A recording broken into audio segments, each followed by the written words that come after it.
ದೊಡ್ಡ ಶಿಕ್ಷೆ ಅಂದ್ರೆ ಯಾವ್ರಿ ಪೋಸ್ಕೋ ಕಾಯ್ದೆ ಅದು. ನಾವು ಬಹಳಷ್ಟು ಕೇಸ್ ನಡೆಸಿ ನಾವು. ಯಾಕಂದ್ರ ನೀವು ಬರೇ ಸೆಕ್ಸುವಲ್ ಹರಾಸ್ಮೆಂಟ್ ಅಲ್ಲ, ಬರೇ ಏನಾದ್ರು ಬೈದ್ರು ಮಾಡಿದ್ರು ಸರಿ ಪೋಸ್ಕೋ ಯಾಕೆ ಆಗ್ತದೆ. ಬಹಳಷ್ಟು ಸೂಕ್ಷ್ಮ ಆಗ್ತದ. ಇದ್ರಾಗ್ರಿ ಮಹಿಳೆಯರಿಗೆ ದಿನನಿತ್ಯದಲ್ಲಿ ಬಹಳಷ್ಟು ಸಮಸ್ಯೆ ಬರ್ತಾವ. ಆದ್ರೆ ಅಂಜೋ ಅವಶ್ಯಕತೆ ಇಲ್ಲ. ಯಾಕಂದ್ರ ಎಲ್ಲಿ ಶಿಕ್ಷಣದ ಅಲ್ಲಿ ಮನುಷ್ಯನ ಯಶಸ್ವಿಯಾಗಿ ಓಡಾಡ್ಬೋದು. ಈಗೇನ್ರಿ ಸಾಕಷ್ಟು ಇಲ್ಲದ ಬಿಟ್ರ ಈಗ ನಿಮ್ಗೆ ಇದು ಬರ್ತಾದ್ರಿ ಯಾವುದು ಸೈಬರ್ ಕ್ರೈಮ್ ಅಂತ ಹೇಳಿ. ಸೈಬರ್ ಕ್ರೈಮ್ ಅಂದ್ರೆ ಅಂದ್ರ ನೀವು ಮೊಬೈಲ್ ನಲ್ಲಿ ನಿಮ್ ಅಕೌಂಟ್ ಬಿಡುವುದಾಗ್ಲಿ, ನಿಮ್ ಸೈನ್ ಬಿಡುವುದಾಗ್ಲಿ ಯಾವುದೇ ಮಾಡತಕ್ಕದ್ದಲ್ಲ. ಇನ್ಸ್ಟಾಗ್ರಾಮ್ ಆಗ್ಲಿ, ಫೇಸ್ಬುಕ್ ಆಗ್ಲಿ. ಯಾಕಂದ್ರೆ ಅಲ್ಲಿ ಹ್ಯಾಕರ್ ಸಮಸ್ಯೆ ಇದೆ. 2000 ಒಳಗಂದ್ರೆ IT ಆಕ್ಟ್ ಬರ್ತಾವ, ಇನ್ಫಾರ್ಮೇಶನ್ ಟೆಕ್ನಾಲಜಿ ಆಕ್ಟ್ ಅಂತೇಳಿ. ಎಲ್ಲಿ ಬೇಕಾದ್ರೂ ಹ್ಯಾಕರ್ಸ್ ಅಂದ್ರೆ ಸಮಸ್ಯೆ ಅದ್ರಿ. ಅದಕ್ಕ ಸೈಬರ್ ಕ್ರೈಮ್ ಅಂತ ಹೇಳಿದ ಅದನ್ರಿ ನೀವು ಮೀನಾಕ್ಷಿ ಒಂದು ಸೈಬರ್ ಲಾ ಒಂದು ಸ್ಟೇಷನ್ ಸಪರೇಟ್ ಅದರ. ಅದಕ್ಕೆ ಅಲ್ಲದೇನ್ರಿ ತಾವ್ 191 ಒಂದು ಇದು ಕೊಟ್ಟಾರೆ, ಒಂದು ಹೆಲ್ಪ್ ಲೈನ್ ಕೊಟ್ಟಾರೆ. ಅದಕ್ಕೆ ಫೋನ್ ಮಾಡಿದ್ರೆ ಸಾಕು ನಿಮ್ ಕೇಸ್ ರಿಜಿಸ್ಟರ್ ಆಗ್ತಾವ. ಪ್ರಚಲಿತ ಅಂದ್ರೆ ಸೈಬರ್ ಲಾ ಬಹಳ ಇಂಪಾರ್ಟೆಂಟ್ ಅದ ತಿಳ್ಕೊಳ್ಳೋದು. ಅದನ್ನ ಬಿಟ್ರೆ ಅಂದ್ರ ಈಗ ಗ್ರಾಹಕ ರಕ್ಷಣಾ ಕಾಯ್ದೆ ಅಂದ್ರೆ, ಗ್ರಾಹಕ ರಕ್ಷಣಾ ಕಾಯ್ದೆ ಅಂದ್ರೆ ಏನಪ್ಪಾ ಅಂದ್ರ ನೀವು ಮನೆಯಲ್ಲಿ ಒಂದು ಒಳ್ಳೆ ಫ್ರಿಜ್ ಆಗ್ಲಿ, ಒಂದು ಟಿವಿ ಆಗ್ಲಿ, ಮೊಬೈಲ್ ಆಗ್ಲಿ ತಗೊಂಡಿರ್ತೀರಿ. ತಗೊಂಡಾಗೇನ್ರಿ ಅದು ವಾರಂಟಿಕ್ಕಿಂತ ಮುಂಚಿತವಾಗಿ ಕೆಟ್ಟ ಬಿಡ್ತೀರಿ. ಕೆಟ್ಟಾಗ ನೀವು ಹೋಗಿ ಅಂಗಡಿಗೆ ಭೇಟಿ ಆಗ್ತೀರಿ, ಮಾಲ್ಗೆ ಹೇಳ್ತೀರಿ ನೀವು ಏನು ವಾರಂಟಿ ಗ್ಯಾರಂಟಿ ಕೊಟ್ಟರೆ ಅದಕ್ಕಿಂತ ಮುಂಚಿತವಾಗಿ ಕೆಟ್ಟದ, ರಿಪೇರಿ ಮಾಡಿ ಕೊಡ್ರಿ ಅಂತೇಳಿ. ಅವರು ಒಲ್ಲಂತ ಹೇಳ್ತಾರೆ. ನಿಮ್ಗೆ ಏನೇ ನಿರ್ಲಕ್ಷ್ಯವಾಗಿ ಮಾತಾಡ್ತಾರ. ನಿರ್ಲಕ್ಷ್ಯವಾಗಿ ಮಾತಾಡ್ದೆ ಏನ್ ಮಾಡಪ್ಪ ಅಂದ್ರೆ ನೀವು ನೋಟಿಸ್ ಕೊಟ್ಟು ಇಲ್ಲಿ ಬಿಜಾಪುರವಾಗ ಗಣೇಶನ ಆಫೀಸು ಅಪ್ ಏನ್ರಿ ಈಗ 1 ಕೋಟಿವರೆಗೆ ನೀವು ಪರಿಹಾರ ನಷ್ಟ ಕೇಳಬಹುದು. ಎಲ್ಲಿ ನೀವು ಕ್ವಾಲಿಟಿ ಮಿಸ್ ಆಗುತ್ತೆ ಅಂದ್ರೆ ಇಲ್ಲಿ ಗ್ರಾಹಕ ರಕ್ಷಣಾ ಕಾಯ್ದೆಗೆ ನೀವು ಕೇಸನ್ನು ದಾಖಲೆ ಮಾಡಬಹುದು. ಬರೀ ₹1 ಟಿಕೆಟ್ ಏನ್ರಿ ವೆರಿಫೈ ಆಗಿತ್ತು ರಿಸಿಪ್ಟ್ ಒಳಗ್ರಿ, ಅದನ್ನ 18,000 ರೂಪಾಯಿ ಕೊಡಿಸಿವ್ರಿ.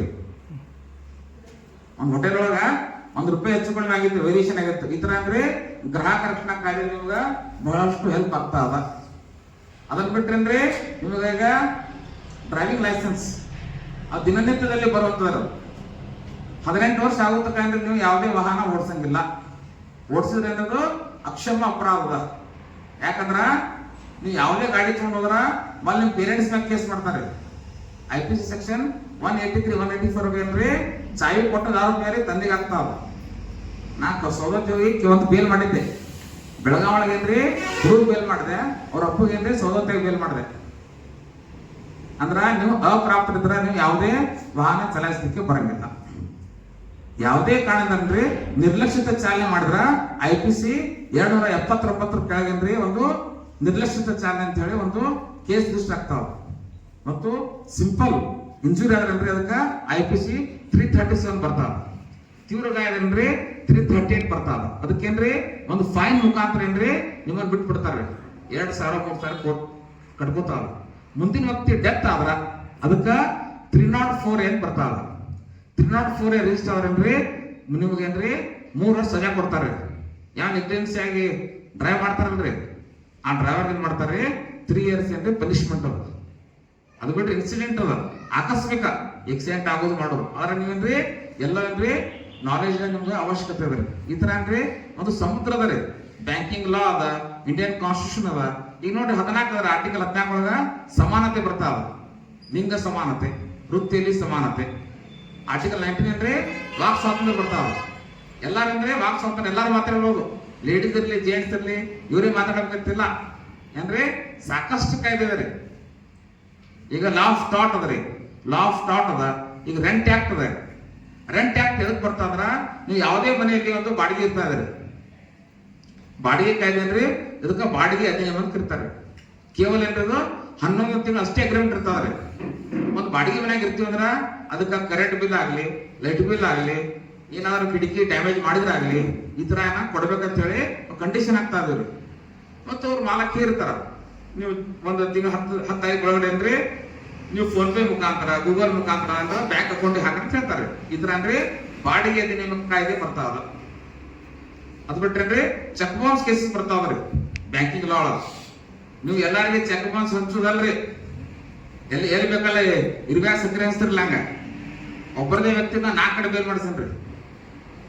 ಅದಕ್ಕೆಲ್ಲನ್ರಿ ಚೆಕ್ ಕೊಡ್ಬೇಕಂದ್ರ ನೀವು ಬಹಳ ಜಾಗೃತವಾಗಿ ಕೊಡ್ಬೇಕು. ಎಲ್ಲೇ ನೀವು ಬ್ಯಾಂಕ್ ಹೋಗ್ತಾ ಇದ್ರೆ ನಿಮ್ಗೆ ಬ್ಲ್ಯಾಂಕ್ ಚೆಕ್ ತಗೊಂಡ್ಬಿಡ್ತಾರ ಅವ್ರು, ನೀವು ಗೊತ್ತೇ ಆಗೋಲ್ಲ ಅವ್ರು. ಒಂದು 20 ಸಹಿ ಮಾಡ್ಕೊಂಡ್ಬಿಡ್ತಾರೆ, ಸಹಿ ಮಾಡ್ಕೊಂಡು ಹೋಗ್ಬಿಡ್ತೀವಿ ನಾವು. ಮುಂದೇನ್ರಿ N I act, negotiable instruments act ಅಂತ ಹೇಳಿ 138 ಅವರು ಕೋರ್ಟಿಗೆ ಕೇಸ್ ಮಾಡ್ತಾರೆ. ಕೇಸ್ ಮಾಡಿದ್ರಿ ಅದನ್ನು ಸಹ ಅಂದ್ರೆ 3 years ಪನಿಷ್ಮೆಂಟ್ ಅವ. ಅದಕ್ಕಲ್ಲಿ ಯಾರಿಗೂ ಚೆಕ್ ಕೊಡ್ತಕ್ಕದಲ್ಲ. ಪ್ರೆಸೆಂಟ್ ಏನ್ರಿ ಬಹಳಷ್ಟು ಕಾಯ್ದೆ ಬರ್ತಾವಲ್ಲ. ಸಾಹೇಬ್ರು ಹೇಳಿದ್ರು ಸರ್, ಯಾಕ ಅಷ್ಟೇ ಸೆಕ್ಷನ್ ಅಷ್ಟೇ ಇಲ್ಲ, ಎಲ್ಲಾ ಕಾಯ್ದೆ ಡಿಟೇಲ್ ಹೇಳ್ತಾರೆ. ಬಹಳ ಖುಷಿ ಅನಿಸ್ತಾವ. ಯಾಕಂದ್ರ ಡಾಕ್ಟರ್ ಆನಂದ ಶೃಂಗಾರಮ್ಮನವರಾಗ್ಲಿ, ಯಾಕಂದ್ರೆ ಇಷ್ಟೆಲ್ಲಾ ಜಮಾಯಿಸಿರಂದ್ರ ನನಗೆ ಬಹಳ ಖುಷಿ ಅನಿಸ್ತಾವ. ಅದರಲ್ಲಿ ಸ್ಪೆಷಲ್ ಆಗಿ ಲೇಡೀಸ್ ಇದ್ರಿ. ಯಾಕಂದ್ರೆ ಬ್ರಹ್ಮನ ಸೃಷ್ಟಿಸಿದ ಹೆಣ್ಣು ಬ್ರಹ್ಮನ ತಲೆಯನ್ನು ಏರಿತು, ಬ್ರಹ್ಮನ ಸೃಷ್ಟಿಸಿದ ಹೆಣ್ಣು ಬ್ರಹ್ಮನ ಎದೆಯನ್ನು ಏರಿತು. ಹೆಣ್ಣು ಎನ್ನಲ್ಲ, ಹೆಣ್ಣು ರಾಕ್ಷಸಿ ಅಲ್ಲ, ಹೆಣ್ಣು ಸಾಕ್ಷಾತ್ ದೇವತೆ ಕಾರಣ ರಾಮನಾಥ ಅಂತ.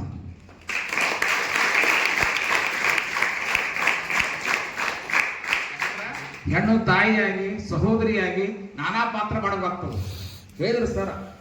ಯಾಕಂದ್ರೆ ಮಗಳಾಗಿ, ಹೆಂಡತಿಯಾಗಿ ಮತ್ತು ತಾಯಿಯಾಗಿ ಈ ತರ ಅಂದ್ರೆ ಪಾತ್ರಗಳು ಚೇಂಜ್ ಆಗ್ತಾವ. ನೀವು ಜಗತ್ತು ನೋಡಿದ್ರೇನ್ರಿ ಎಲ್ಲಾ ನದಿ ಹೆಸರು ಏನದ, ಹೆಣ್ಮಕ್ಳ ಹೆಸರು ಅದ್ರಿ. ಕೃಷ್ಣ, ತುಂಗಭದ್ರ, ಪ್ರತಿಯೊಂದು ಭೀಮಾ ನದಿ ಎಲ್ಲಾ ಪ್ರತಿಯೊಂದು ಹೆಣ್ಮಕ್ಳು ಅದ. ಗಂಡ್ಮಕ್ಳು ಎಲ್ಲೂ ಹೆಸರೇ ಇಲ್ಲ. ಅಲ್ಲದೇನ್ರಿ ಸರ್ಕಾರ ಏನ್ರಿ ಈಗ 33% ರಿಸರ್ವೇಶನ್ ಅದೇ ನೋಡ್ರಿ. ರಿಸರ್ವೇಶನ್ ಅಂತಲ್ಲ, ನಮ್ಮಲ್ಲಿ ಬಹಳಷ್ಟು ನೋಡ್ತಾ ಇದೀವಿ. ಎಲ್ಲಾ ಕಾಂಪಿಟೇಟಿವ್ IAS ಆಗ್ಲಿ, KS ಆಗ್ಲಿ, ಪ್ರತಿಯೊಂದು ರಂಗದಲ್ಲಿ ಅಂದ್ರೆ ಹೆಣ್ಮಕ್ಳು ಮೇಲುಗೈ ಸಾಧಿಸ್ತಾ ಇದಾರೆ. ಯಾಕಂದ್ರ ನೀವು ಮಾಡುವಂತ ಎಫರ್ಟ್ ಮಾಡ್ತಾ ಇದ್ರಿ. ಯಾವ ಎಫರ್ಟ್ ಮಾಡ್ತಾನೆ ಅವ ಯಶಸ್ ಆಗ್ತಾನ. ಅದಲ್ಲಂದ್ರೆ ಗುರು ಭಕ್ತಿ ಬಹಳ ಇಂಪಾರ್ಟೆಂಟ್ ಅದ.